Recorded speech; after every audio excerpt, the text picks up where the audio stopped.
This is, I don't know if you all are standing because I won or because she mentioned that I was a middle school teacher and you feel sorry for me. And let me just say, if you're sitting next to a middle school teacher, give them a hug and $100 and tell them you still got 6 more weeks of summer. It's gonna be okay. Keep calm. Because you all know it takes a special kind of person to teach the most strangest human beings on the planet. Come on. That's right.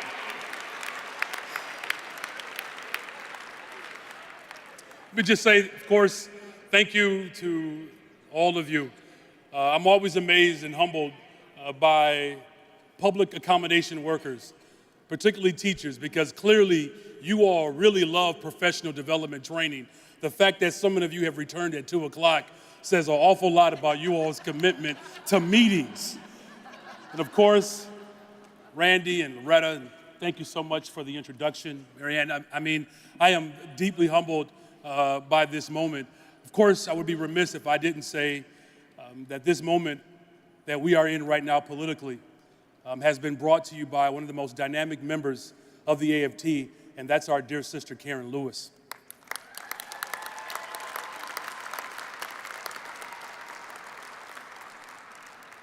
So the difficult task of being a public school teacher in Chicago was not even so much the task of the day-to-day work. You all know every single day we get up and we move into our spaces with the expectation that our students will have more opportunities than we had, and that our neighborhoods would reflect those opportunities. Unfortunately, in this political climate, you have structures that are in place that are preventing those opportunities from manifesting. See, I teach in a community in Cabrini Green, USA, where every single day my students woke up to gross disinvestment all around them. The same cranes that were destroying their public housing were the same cranes that were building expensive homes for the 1%. That this is the political environment in which I taught in. It's the environment, unfortunately, many of us teach and work in. One of the toughest moments I ever had in my political career as a public school teacher is a particular day where you all know when you put those dynamic lessons together and you differentiate, you set up stations and groups, and none of that works. So I had this amazing lesson prepared and planned, and let me just say, it was chaos in that room. And I did everything that I thought I was supposed to do as a teacher to make this the best education experience that our students could have. And my students were missing me and I was missing them. And when you teach middle school, you can't give kids time out. You have to take a time out. And so I had this little space in my classroom, and I sat in this space, and my students knew that if I sat in this particular chair and gave myself a timeout, then we know it's time to refocus because Mr. Johnson is really upset. And so I sat down, I gave myself a timeout, and it worked. They got quiet. And one of my students raised their hand, and I said, put your hand down, because I want to tell you about yourselves real quick.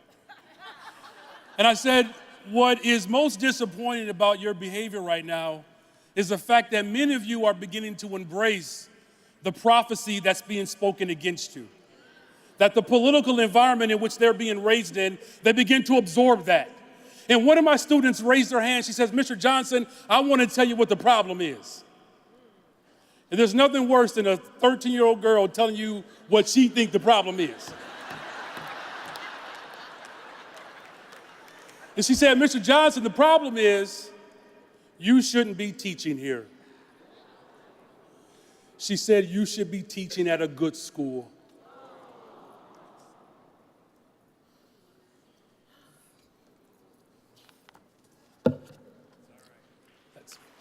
Thank you.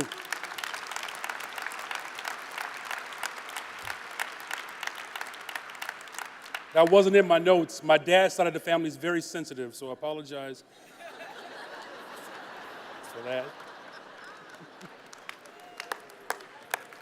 Thank you. She said, Mr. Johnson, you should be teaching at a good school. I sat in my classroom for hours, just wondering what type of political environment are we in which a particular age group where students are still dreaming of what's possible, but even as their realities begin to set in, that is not the kind of environment our students should be subject to. And I wanted to do something about it. And unfortunately, we have a political environment, you all, that has set up winners and losers. And this political environment has been set up by all political parties that have chosen the interest of the rich and powerful over our neighborhoods and our students. And it's enough of that. We live in a political climate right now where the economy has favored the rich, and those at the very top have secured so many resources, and to the extent in which many of them still want more. The richest man on the planet right now, who runs Amazon, is expecting $2 billion in tax incentives as black women and brown women beg for their jobs, as schools are being closed across this country. We have had enough of this economy.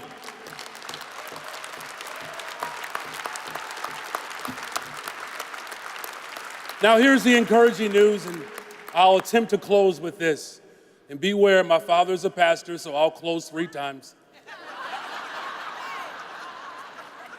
And he's Kojic, so if somebody get on the keyboard, we just might have church.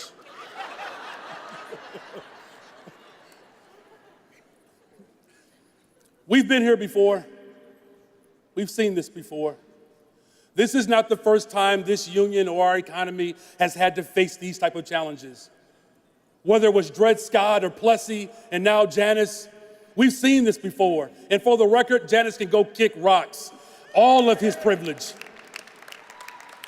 And we've defeated it. Why? We defeated it because we found our voices in these political moments, where we found our voices at a time when our economy needed the working class to find it the most.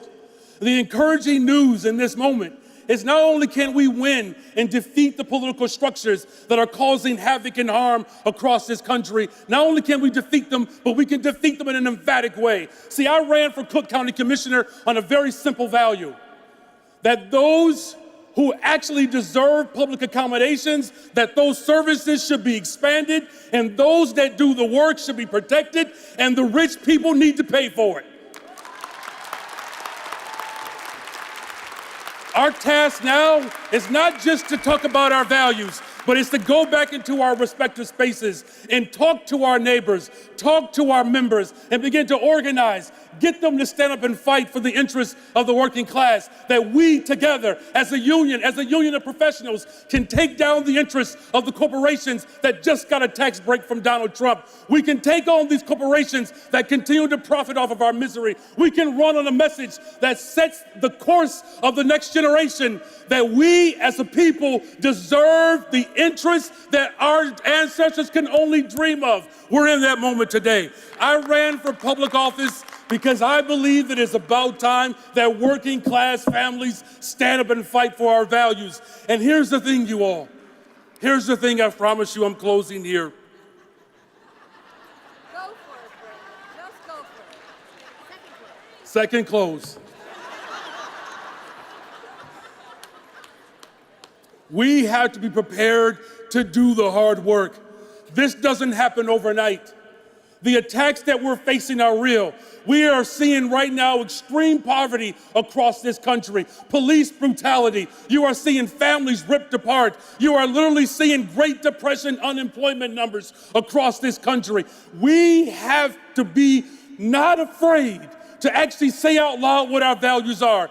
And when they tell us no, that is when we find our strength. I'm one of 10. We were told no all the time in my house. That was just the word people said before you asked again. When we see the challenge that is facing in front of us, we have to be prepared to fight. And here's the good news, you all. If we run on the values of expanding public services to those that need them, expanding the interests and the rights of workers, and demanding that those at the very top, we can win. No matter where you are in this country, I command you now to run. Run for office. Run until the drinking water in Michigan is safe. Run until housing in New York and Los Angeles is affordable. Run until the neighborhoods in Chicago are safe. Run until Arizona, Oklahoma, and West Virginia have fully funded schools. Run until the rights of workers are protected. Run until there's a livable wage for every worker. Run until women's reproductive rights are protected, respected, and guaranteed. Run until Black Lives Matter. Run until the interests of working class families are prioritized. Run until there is an AFT member in every single level of government, from the city to the county to the state to the White House. God bless you. Thank you.